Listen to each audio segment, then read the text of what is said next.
नमस्कार, आप देख रहे हैं एरियल न्यूज़ और मैं हूं आपके साथ साक्षी। आइए आपको रूबरू करवाते हैं देश और प्रदेश की अहम खबरों से, तो बने रहिए मेरे साथ। सबसे पहले एक नज़र आज की हेडलाइंस पर। ऑफलाइन ही होंगी 10वीं 12वीं की परीक्षा, सुप्रीम कोर्ट ने खारिज की रोक लगाने की मांग। सीबीएसई और आईसीएसई समेत सभी राज्यों के बोर्ड एग्जाम पर दिया फैसला। राजस्थान के बजट में 2023 का चुनाव, कर्मचारियों की पुरानी पेंशन योजना बहाल, वहीं 1 लाख नौकरी, 50 यूनिट बिजली फ्री।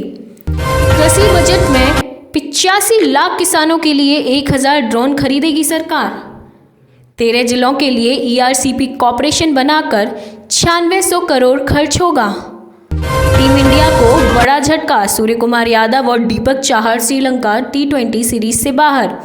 प्लेइंग 11 में इन खिलाड़ियों को मिल सकता है मौका। कांग्रेस आपको विधायकों के बिकने का डर, बीजेपी के 2 नेताओं ने रातों रात कर दिया था खेल। इस बार किलेबंदी ऐसी कि लाखों करोड़ों का लालच भी तोड़ नहीं पाएगा। अब खबरें विस्तार से।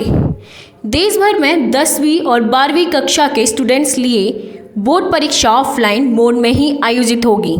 ऑफलाइन परीक्षाओं को रद्द कराने की मांग वाली याचिका बुधवार को सुप्रीम कोर्ट ने खारिज कर दी है। याचिका में सीबीएसई, आईसीएसई और एनआईओएस समेत सभी राज्यों के तरफ से आयोजित की जाने वाली ऑफलाइन यानी फिजिकल बोर्ड एग्जाम को रद्द करने की मांग की गई है। इस मामले में कोर्ट ने मंगलवार को सुनवाई की अपील मंजूर की थी।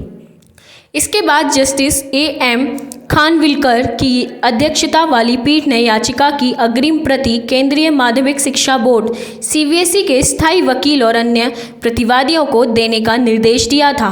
पीठ ने बुधवार को इस याचिका पर सुनवाई की और फिजिकल बोर्ड एग्जाम ही कराने में किसी तरह की अड़चन नहीं होने की बात मानी। इसके बाद याचिका को खारिज कर दिया। याचिकाकर्ता के वकील ने मंगलवार को कोर्ट में कहा कि कोरोना केस घटने के बावजूद ऑफलाइन कक्षाएं आयोजित नहीं की गईं, वहीं कक्षाएं भी पूरी नहीं हुई हैं, तो फिर ऑनलाइन परीक्षाएं कैसे आयोजित की जा सकती हैं। इन्हें रद्द करना चाहिए और वैकल्पिक मूल्यांकन प्रक्रिया तैयार की जानी चाहिए। आपको बता दें कि इसके बाद जस्टिस AM खानविलकर की बेंच ने मौखिक रूप से पूछा कि बिना कोर्स पूरा किए परीक्षा कैसे हो सकती है। बता दें कि सीबीएसई ने 10वीं और 12वीं की टर्म सेकंड बोर्ड परीक्षा 26 अप्रैल से आयोजित करने का फैसला किया है। इसी के साथ मुख्यमंत्री अशोक गहलोत ने अपने बजट में कई बड़ी घोषणाएं की हैं। उन्होंने शहरों में रोजगार के लिए इंदिरा गांधी शहरी रोजगार गारंटी योजना लागू करने की घोषणा की है। अगले साल से शहरी क्षेत्रों में मनरेगा की तर्ज पर मांगे जाने पर 100 दिन का रोजगार मिलेगा। इस पर 800 करोड़ रुपए खर्च होंगे। इसके साथ ही 1 करोड़ 33 लाख महिलाओं को स्मार्टफोन देने और कर्मचारियों के लिए पुरानी पेंशन योजना बहाल करने की भी घोषणा की है।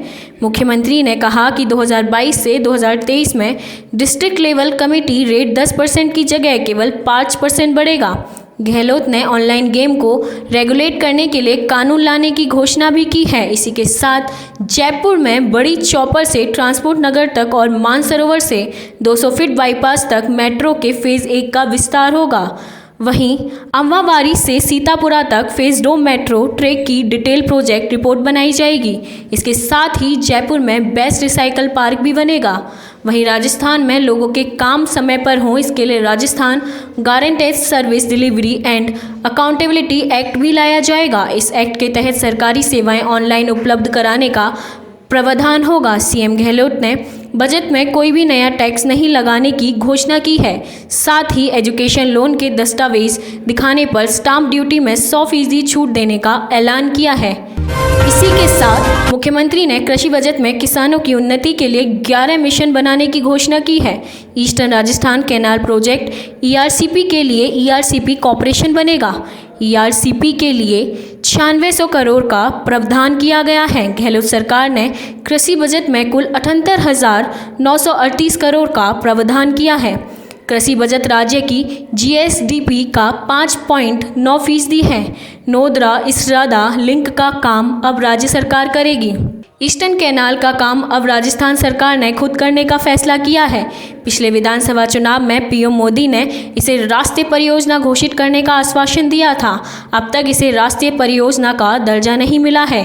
गहलोत कई बार पीएम को पत्र लिख चुके हैं। अब गहलोत सरकार ने ईआरसीपी का काम खुद करने का फैसला किया है। वहीं ईस्टर्न कैनाल से पूर्वी राजस्थान के 13 जिलों को सिंचाई और पीने का पानी मिलेगा। इसी के साथ मुख्यमंत्री ने कृषक साथी योजना के तहत 5,000 करोड़ की घोषणा की है। इसी के साथ 5 करोड़ रुपए की लागत से centre of excellence for millet की स्थापना की जाएगी। इसमें 15,000 किसानों को लाभान्वित करने के लिए 100 करोड़ की लागत से 2 साल में फल बगीचे विकसित करने के लिए किसानों को अनुदान दिया जाएगा।